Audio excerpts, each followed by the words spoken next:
Assalamualaikum warahmatullahi wabarakatuh. Selamat berjumpa kembali pada mata kuliah pengelolaan sumber daya pesisir.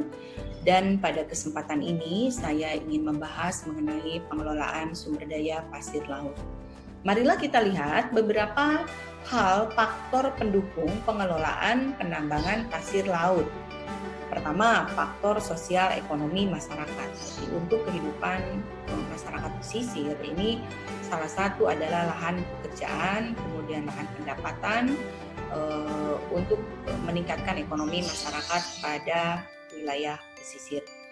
Kemudian sebagai sumber daya alam yang tentu saja ini harus dijaga kelestariannya dan kebijakan pemerintah sudah diatur dalam dasar hukum tadi, kemudian sarana dan prasarana, kemudian pendanaan. Jadi inilah faktor-faktor yang mendukung terhadap pengelolaan penambangan pasir laut. Pengelolaan sumber daya pasir laut. Stakeholder penambangan pasir yang perlu diperhatikan pertama adalah unsur pemerintah, karena pemerintah ini mempunyai peran penting di dalam menetapkan kebijakan ya, dan harus disesuaikan rencana pemerintah baik jangka pendek maupun jangka panjang.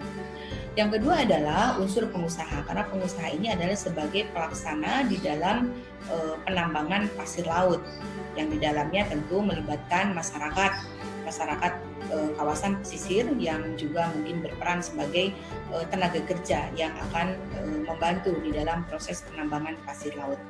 Lalu penegakan hukum, karena ini termasuk pengeksploitasian sumber daya alam, maka harus diatur dalam hukum dan perundang-undangan yang jelas sehingga tidak merusak atau tidak menimbulkan banyak kerugian bagi ekosistem laut.